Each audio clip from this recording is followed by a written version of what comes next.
लेकिन समरसता तो यही है कि जब सौरभ बड़े समरसता हो जाए, तो इसी समरसता के लिए हम लोग सब बैठे हैं। उसको कर को दिखाया और जबलपुर में करना, इस तरह से सामाजिक कार्यों को करना बहुत कठिन काम और आप लगातार रहे हो। ये भी आपका प्रारब्ध है कि आपको पिछले जन्म के इस जन्म में इतना सेवा का कार्य करने मिल रहा है। आपके पुण्य काम में आप इस तरह से लगे रहें, इसके लिए आपको बहुत बधाई, बहुत शुभकामनाएं। बहुत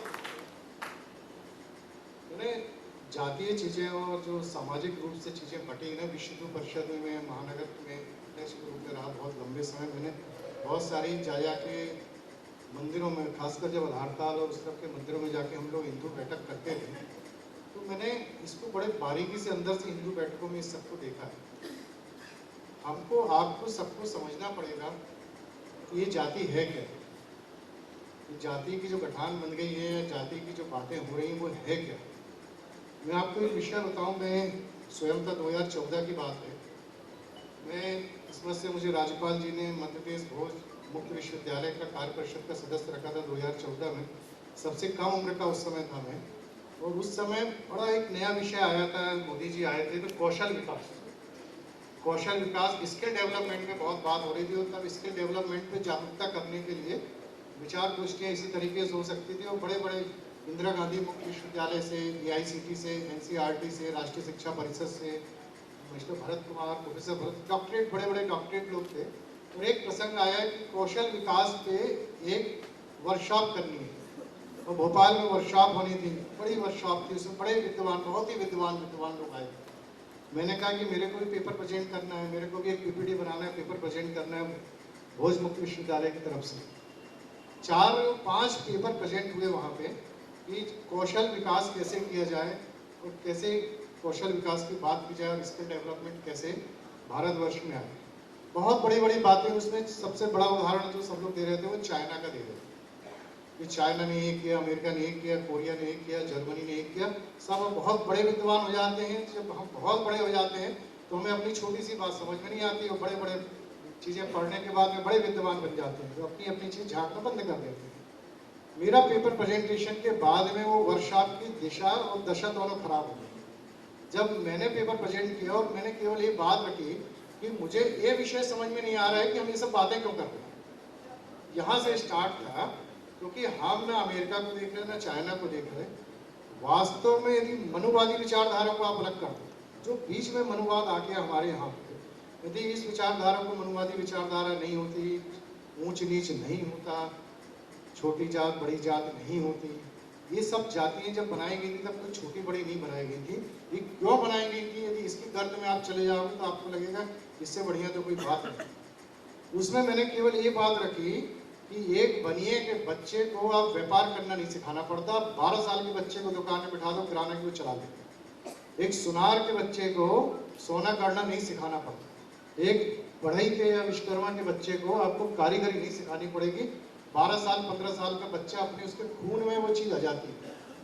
ये जातीय व्यवस्था वास्तव में कौशल विकास था। ये फर्टिलाइज करना था हमें अपने स्किल को, और हमको विश्व को हमने सिखाया कि ये कौशल विकास कैसे होता है। और जातियों में बांटने के बाद में पिता से पुत्र को, पुत्र से पुत्र को, पुत्र से पुत्र को, एक स्किल को लगातार कैसे डेवलप किया जाए, इस व्यवस्था के कारण से जातीय व्यवस्था है। लेकिन जातीय व्यवस्था को कौशल विकास से अलग करके और कहाँ लेके आ गए हम लोग, अपने अपने समाज बना लिए, अपने अपने देवता बना लिए, अपनी अपनी जयंती बना ली, अपनी अपनी चीज़ें बना ली, और हम उस जातीयता को, वो जो कौशल भूल गए। और अब आप क्या हो गए, एक नई व्यवस्था चालू हो गई है। नई व्यवस्था चालू हो गई कि हर व्यक्ति को सरकारी नौकरी चाहिए अपना कौशल छोड़ के, हर व्यक्ति को दूसरे का काम अच्छा लग रहा है अपना काम छोड़ के। तो ये व्यवस्था यहाँ से डगमगा गई, और व्यवस्था केवल इस व्यवस्था पर रही कि ऊंच नीच और जाति कहाँ पर रह जाए। बहुत अच्छी बात आप प्रिया दीदी ने टच की, और टच करके आप रह गए कि विनिमय की व्यवस्था थी। और लोहार वाली बात आपने जो की, वो विनिमय की व्यवस्था नहीं थी। विनिमय की व्यवस्था तो इसलिए कि सब अपनी अपनी स्किल पे काम कर रहे हैं, लेकिन वास्तव में वो स्किल व्यवस्था थी, कौशल विकास व्यवस्था थी कि हम अपने कौशल को लगातार एक दूसरे को कैसे देते हैं। आप ताम्रकार के यहाँ चले जाओ, वो यदि अपना व्यवसाय अपना क्रिएट कर रहा है तो आप कोई दूसरा समाज उससे कॉम्पीट नहीं कर सकता, यदि बर्तन का व्यापार वो कर रहा है। तो ये जो व्यवस्थाएं थी, जातीय व्यवस्था यहाँ से आई, और यहाँ से आने के बाद हम सब मिलके इसको कर दिया, और अब व्यवस्था हमारे खून में ना आके हमारे मन में विकृत हो गई। और जाति व्यवस्था विकृत व्यवस्था बन गई। इस सब का सबसे बड़ा बेकार उदाहरण क्या है कि कैसे जाति व्यवस्था हमको तोड़ देती है, हमारे समाज को तोड़ देती है। क्योंकि हम लोग जब बात करते हैं, हिंदू समाज की बात करते हैं, हिंदुत्व की बात करते हैं, सनातन की बात करते हैं, आगे बढ़ने की बात करते हैं, तो कहाँ से परेशानी आती है। बहुत सारी जातियाँ आप लोगों ने देखी होंगी, समझी होंगी। एक जाति के बारे में कभी बात करना कि पुराने समय में एक जाति होती थी जुलाहा। याद है किसी को, या आप लोगों ने चर्चा की होगी। लेकिन वर्तमान में आप जुलाहा जयंती बना के दिखाओ, कहाँ है जुलाहा? कहाँ है जुलाहा बताओ? नहीं है। एक और आप रंगरेज होते थे एक पहले, कहाँ है रंगरेज? कहाँ चले गए? ये वही थे जिनको ऊंच नीच के कारण, देखो आपको बिल्कुल लाइव फैक्ट, मैं बिल्कुल फिलॉसफी दर्शन की बात नहीं कर रहा, फैक्ट उदाहरण पे बात कर रहा हूँ कि जो हुआ। मैं तो वहाँ से यण आए, हूण आए, शक आए, मुगल आए, अंग्रेज आए, वहाँ तक इतिहास पे बात करता हूँ। लेकिन यदि आप बात करोगे केवल मुगल व्यवस्था के पहले जो कबीर पंथ की व्यवस्था आई थी और मूर्ति पूजा को अलग किया गया, तो सबसे पहले कोई जाति हिंदुओं से टूटी कि मूर्ति पूजा नहीं करनी है। बिना मूर्ति पूजा करने वाले वो व्यक्ति थे जो जुलाहा समाज, कबीर किसी पंथ से थे। तो उन्हें जो जुलाहा समाज था वो मूर्ति पूजा छोड़ के बिना मूर्ति पूजक बन गया। जब वो बिना मूर्ति का पूजक बन गया, उसके बाद मुगल आए। मुगल कौन थे? वो भी मूर्ति पूजक नहीं थे। तो उनको सबसे आसान लगा कि हम बगैर मूर्ति पूजा के तो हम कन्वर्ट हो जाएंगे। तो आज के जो मंसूरी और अंसारी है ना, ये वही हैं अपने। मंसूरी और अंसारी आप जितना समाज देखोगे ना, ये वही जुलाहे हैं, वही रंगरेज हैं जो मेरे थे, अपने सबके थे। लेकिन धीरे धीरे धीरे धीरे एक जाति कट गई और एक जाति कट के एक पंथ कट गया, पंथ कटने के बाद एक पूरा समाज कट गया, समाज कटने के बाद आज वो हिंदू से कट गया, हिंदुत्व से कट गया और कहाँ पहुँच गया? आज वो भाईजान हो गया। इस तरह से धीरे धीरे जाति व्यवस्था विकृत होती है। लेकिन यदि आपको जाति व्यवस्था विकृत नहीं करनी है तो हम सबको, हमारी मजबूरी है कि हमको एक होना पड़ेगा। जरूर जाति व्यवस्था एक होने के लिए कुछ नहीं है। इंदौर स्वच्छता में एक नंबर पे, हम लोग अपनी मन की स्वच्छता कर ले, जबलपुर एक नंबर पे हो जाएगा समरसता में, हम भी एक हो जाएंगे एक नंबर पे। वो वहाँ पे भौतिक स्वच्छता की बात कर रहे हैं और हम यहाँ पर अपनी मानसिक स्वच्छता की बात कर रहे हैं कि मन से, तन से, विचारों से सब समाज को एक कर लें, एक हो जाए, खूब दिल से सब लोग साथ मिलके काम करें, खूब एक दूसरे के बारे में विषय करें। देखो ये सबसे आसान काम यदि कहीं है ना तो जबलपुर में ही है। जबलपुर कितना भी पत्थरों के लिए प्रसिद्ध है, पत्थरों वाला शहर है, पत्थरों के लिए प्रसिद्ध है, सफ़ेद पर्वत, सफ़ेद पत्थर के लिए प्रसिद्ध है। लेकिन मेरी बात मान लो, दिल से गजब का कोमल है अपना जबलपुर। दिल से इतना कोमल है, हम लोग इतने रस के साथ हर त्यौहार मनाते हैं, हर धार्मिक त्यौहार मनाते हैं, हर जयंती मनाते हैं। आप देखो कौन सी जयंती पीछे हो रही है आज की डेट में। हम भंडारा भी करते हैं तो 4 दिन 5 दिन तक दिल से बांटते हैं। तो इतना प्यारा जबलपुर, जिसका दिल इतना प्यारा हो, जो इतने अच्छे से हो, उस वहाँ पर समरसता सबसे पहले आने का उसका अधिकार है और उसकी अलग भाई संदीप जी ने जगा दी है। निश्चित तौर पे आगे जाके जब आप काम करोगे ना, हिंदुत्व की जो भावना है, अभी एक नया चीज़ें हो गई हैं 2012-13 से, जब तक व्हाट्सअप आया, चीज़ें आई, हम लोग इस बात के लिए अवेयर नहीं थे। दूसरे संगठन 100 साल 70 साल से काम कर रहे हैं। लेकिन एक बड़ी छोटी सी बात आती है बार बार कि हमको हिंदू राष्ट्र बनना है, हमको हिंदुत्व पे काम करना और हिंदू राष्ट्र है। क्या हिंदू राष्ट्र? यही तो है, हमको हिंदू बन जाना है, हिंदू राष्ट्र अपने आप बनेगा। यदि हम जातीय व्यवस्था के ऊपर हिंदू बन जाएंगे। और हिंदू राष्ट्र है क्या? ये जमीन हमारी है, ये जमीन हमारे पिताजी की थी, ये जमीन हमारे दादाजी की थी, ये जमीन हमारे परदादा की थी और ये जमीन हमारे पूर्वजों की थी। इतनी भावना अपने आने लाना है। ये जमीन साहू समाज की थी, ये पढ़ेरिया समाज की थी, बनिया समाज की थी, नहीं, ये जमीन हमारे दादा परदादा जो सनातनी समाज के थे उन्हीं की थी। और ये जमीन किसके लिए होगी? मेरे बेटे के लिए, मेरे नाती के लिए, मेरे पोते के लिए, मेरी आने वाली पीढ़ियों के लिए होगी। इस पर पहला अधिकार हमारा होगा। यही तो हिंदू राष्ट्र, यही तो सनातन है। हर चीज़ पे हमारा हिंदू का पहला अधिकार है और पहला काम कर रहे हैं। यही हिंदू समाज है, हिंदू राष्ट्र है कि हमारा अधिकार पहला होगा। और उसका यदि कार्य होगा तो बिल्कुल तभी होगा जब हम लोग सब आपस में मिलकर एक हो जाएंगे और एक हिंदुत्व बन जाएगा, हिंदू समाज हो जाएगा। और क्या गजब की चीज़ होगी उस समय में, जिसकी परिकल्पना हम तो नहीं कर सकते, हो सकता हम ना करें, लेकिन हमारे आने वाले बच्चे, हमारे आपके सबके बच्चे उस राष्ट्र को देखें। और हम जो विश्व गुरु की बात आप बहन कर रही थी, निश्चित तौर पे हम विश्व गुरु बनेंगे। समर्थ भारत की बात यहाँ पर लिखी हुई है, सबका भारत समर्थ भारत, हमारा भारत। हम निश्चित तौर पर बहुत समर्थ बनेंगे, नेतृत्व भी हमारे पास है। आप लोगों के लिए बस इतनी बात है कि खूब मिलके, खूब दिल से, खूब सुखी, खूब अच्छे, खूब सामर्थ्य से आप सभी रहो, सब लोग खूब मिलजुल के करो, हिंदुत्व की बात करें, आगे बढ़ें, सब समाज मिलके काम करें, यही समझते हैं। आपको बहुत बहुत बधाई, शुभकामनाएं।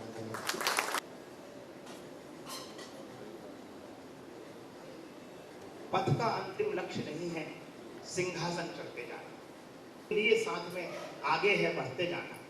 सौरभ जी के उद्बोधन का जो सार है वो इन दो पंक्तियों में मुझे लगता है।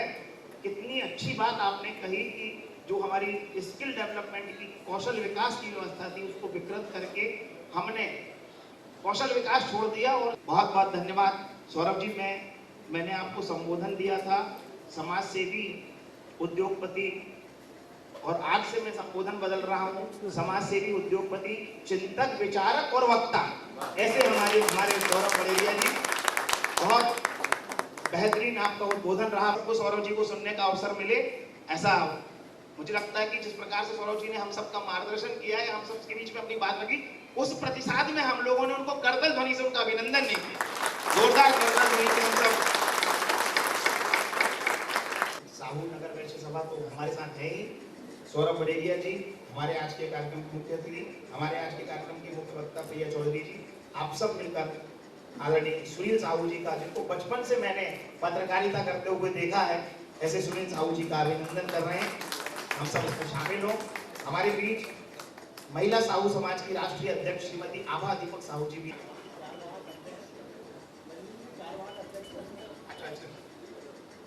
श्रीमती रजनी जी भी कार्यवाहक अध्यक्ष हैं महिला साहू समाज की, उनका भी अभिनंदन है, कृपया आए। श्री राजेंद्र साहू मेहते, प्रमुख मुखिया बात्री साहू समाज, कृपया मंच पर आए।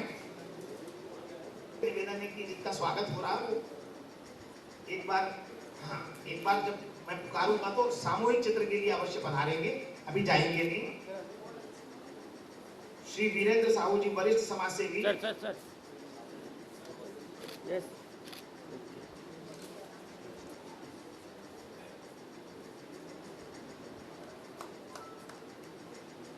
डॉक्टर पुरुषोत्तम साहू जी, वरिष्ठ समाज सेवी।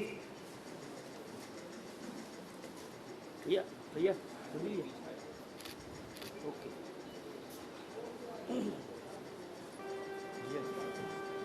हमारे आज के कार्यक्रम वीडियो भी देखती सौरभ बड़ेरिया जी, समरसता सेवा संगठन के अध्यक्ष संदीप जैन जी, और हमारे आज के कार्यक्रम की मुख्य वक्ता श्रीमती प्रिया चौधरी जी, हमारे सभी समाज सेवी बंधुओं का अभिनंदन करते हुए, साहू समाज की भूमिका भारतवर्ष के विकास में किसी से छिपी नहीं है। साहू समाज का योगदान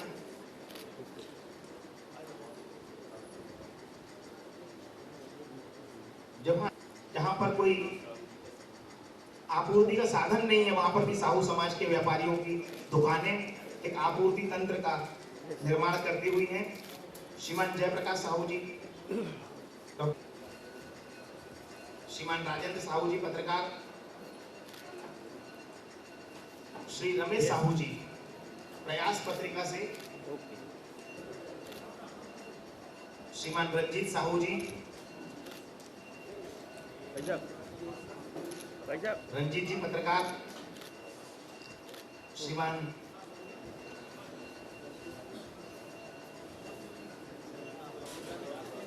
हाँ देखना यस ओके। श्रीमान श्री सुधीर साहू, सचिव साहू नगर वैश्य सभा, श्रीमान सुधीर साहू ओके,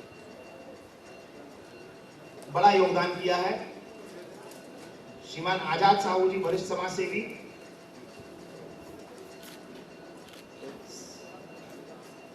श्रीमान पप्पू संजय साहू जी पत्रकार,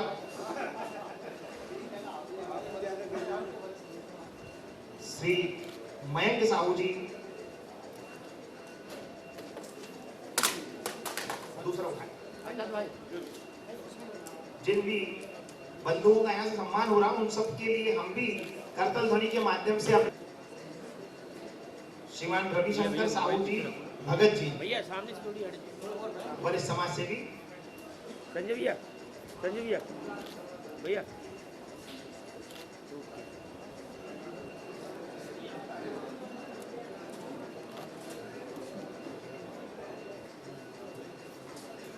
श्रीमान चंद्रशेखर साहू जी, वरिष्ठ समाज सेवी, आई बाबू।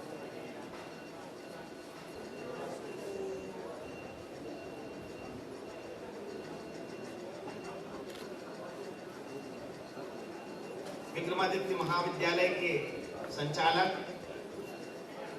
और नगर के शिक्षा जगत की प्रमुख हस्ती भाई अमित,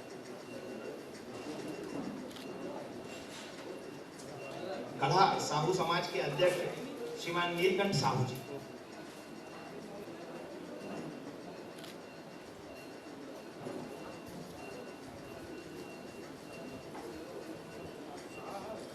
श्रीमान नीलेश साहू जी, मैं दत्त मंदिर में हूँ कार्यक्रम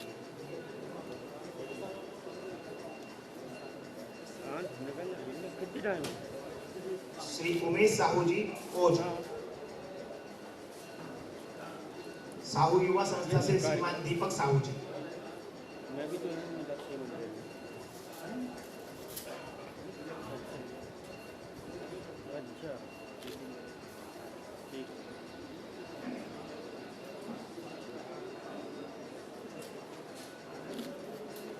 ये महागोष्ठी और सम्मान समारोह के माध्यम से इस पावन अवसर पर अपनी उपस्थिति दर्ज कराने का प्रयास किया है।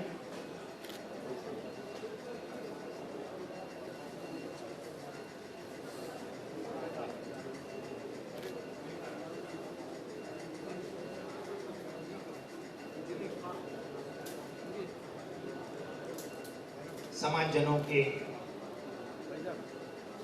अभिनंदन के पश्चात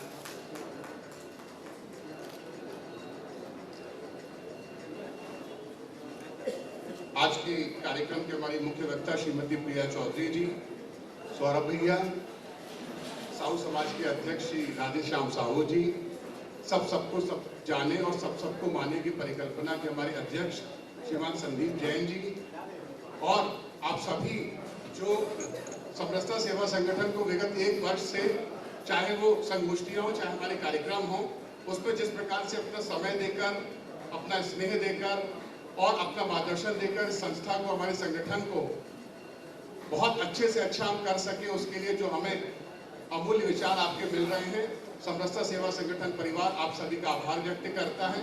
आप इसी प्रकार हमारे संगठन को अपने समय के माध्यम से, क्योंकि आज के युग में सब कुछ इंसान दे सकता है पर समय देना बहुत कठिन होता है, तो उस जो आपका समय और आपका मार्गदर्शन हमें मिल रहा है, वो हमारे इस उद्देश्य को और इस समाज को एक छोटे से प्रयास के जरिए, लेकिन हम उस समाज के सशक्तिकरण के लिए जो छोटा सा कदम उठा रहे हैं, उसमें हमको बहुत अच्छी राह देगा।